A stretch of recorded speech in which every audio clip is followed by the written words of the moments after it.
sem sentido com respostas. Segura essa, galera. Bora pro vídeo.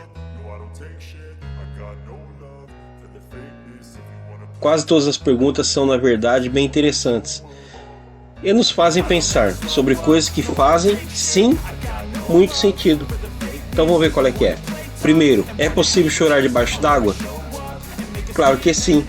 O fato de você não ver as suas lágrimas, que se misturam imediatamente com a água externa, não significa que você está chorando. Só cuidado para não engolir água. Sacanagem. Número 2. Se você dissesse a alguém para ser um líder e não um seguidor, essa pessoa não se tornaria um seguidor seguindo seu conselho? Sim, é verdade.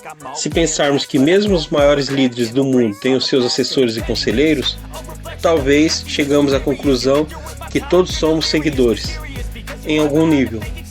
Ou será que você nunca seguiu o conselho de ninguém? Número 3. Todas as pessoas do mundo pularem ao mesmo tempo, a Terra se moverá? A resposta é não. Como as 7 bilhões e meio de pessoas que estão espalhadas pela superfície do globo, os saltos se cancelariam. Mas se todas as pessoas estiverem no mesmo ponto, Heidi Allen, professor de física de Southern Louisiana University, resolveu calcular o que poderia acontecer com o nosso planeta caso todo mundo, reunido no mesmo ponto, resolvesse saltar de uma vez só. Ele chegou à conclusão de que sim, a Terra se moveria, mas a massa do nosso planeta é tão grande, que essa pequena deslocação não seria detectada. Portanto, pode pular à vontade. Número 4. Os peixes ficam com sede? Já pensou nisso? Embaixo d'água com sede? Coisa medonha. Sim, os peixes têm sede, tal como nós, seres humanos. Os peixes também têm necessidade de beber água para, entre outras coisas, regular a concentração de sal no organismo.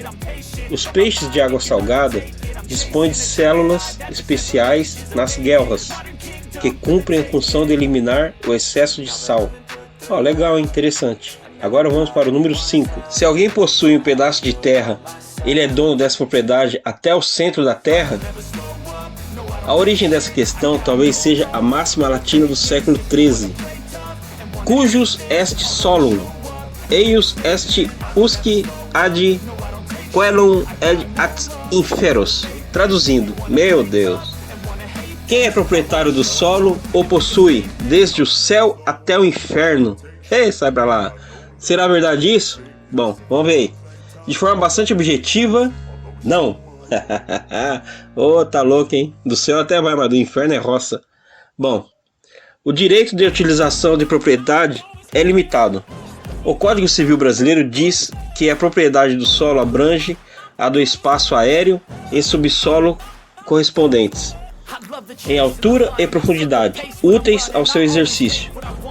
Qual seria a utilidade de possuir os 6.370 km de terra, material rochoso e metais que tem embaixo de sua casa? Você vai responder: ora, recursos minerais custam uma fortuna. Ok, mas os recursos minerais pertencem ao Estado. Não basta possuir o direito do solo para explorá-los economicamente. É preciso ter autorização da Agência Nacional de Mineração. Em outras palavras, se você achar ouro no teu quintal, prata, petróleo, você tem que reportar ao Estado e eles vão ver o que vai fazer. Geralmente fica em poder do Estado, né? Mas daí é outra conversa. Vamos lá. Além do mais, o buraco mais profundo já cavado pelo ser humano tem 12 km e uns quebrados aí. Ou seja, ainda que os 6.370 km do subsolo fossem seus, qual a utilidade disso? Muitas vezes é melhor que nada, né? Bom, vamos para o número 6. Se estamos limpos depois do banho, por que lavamos a toalha de tempos em tempos? Então, não tem a ver com a sujeira do nosso corpo, mas com o fato da toalha acumular fungos causadores de alergias e micoses. Os fungos se proliferam com a umidade, portanto, toalhas são um meio bastante propício para eles. Por isso, além de lavar as toalhas com certa regularidade, é importante secá-las bem após o uso. Aquele velho colocar no sol. Número 7. Se ninguém compra um ingresso para um filme, O cinema ainda o exibe? Bom, depende do cinema. Segundo o levantamento feito em cinemas de São Paulo, há cinemas que adotam a política dos 20 minutos de tolerância. Se ninguém aparecer nesse tempo, a sessão é encerrada. Outras salas passam o filme independentemente do número de espectadores, mesmo que esse número seja 0. Vai que alguém resolve aparecer no meio da sessão. Ou foi no banheiro e não voltou, né? Número 8.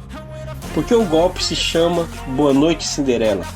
Se a personagem que dorme é a Bela Adormecida? Difícil saber ao certo. Alguns sites relacionam esse nome com um antigo quadro do programa Silvio Santos, chamado Boa Noite Cinderela. Silvio Santos. Mas não há provas de que isso seja verdade. Para quem não sabe, o golpe Boa Noite Cinderela é uma prática criminosa que consiste em dopar a vítima para a prática de roubo ou estupro. Bom, fica alerta aí, galera, fica ligado. Copinho de terceiro, complicado.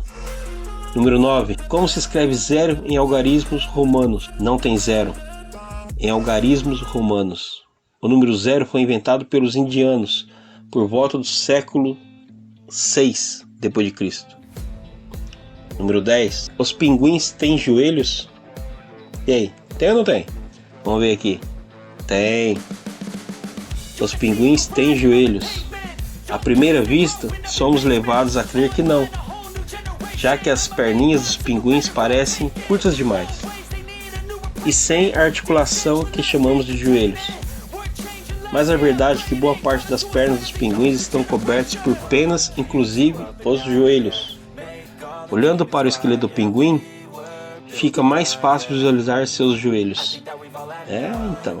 Eu vou colocar a imagem do pinguim com o joelhinho aí no ossinho, beleza? Vamos lá, número 11. Se você roubou uma caneta de um banco, é um assalto a banco? Vai lá, hein? As canetas, põe na orelha. Depende. Se a caneta foi comprada por algum funcionário ou cliente do banco, não. Mas se a caneta foi comprada pelo próprio banco, aí é assalto a banco. Sim. Agora falando sério, não é certo roubar canetas, mas isso não faz de você um assaltante a bancos. Número 12. Quais são as 3 coisas que você levaria para uma ilha deserta? Por que ninguém diz barco? Talvez porque as pessoas pensem que a proposta do jogo é se imaginar passando um tempo na ilha deserta e não fugir de lá. E você, o que levaria a uma ilha deserta?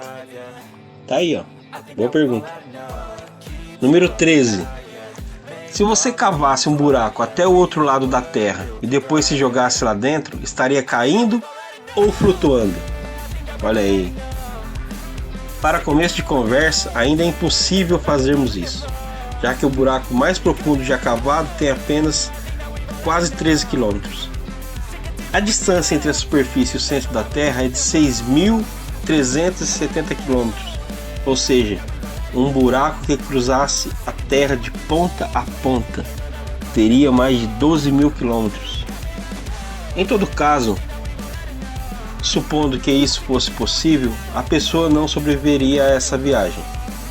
A quantidade de obstáculos no meio do caminho, entre os quais as elevadíssimas temperaturas e a pressão, faria com que você jamais chegasse ao outro lado. Pelo menos o buraco, né? Você ia partir para o outro lado. Cuidado, hein? Não entra na luz, não. Esperta aí. Número 14.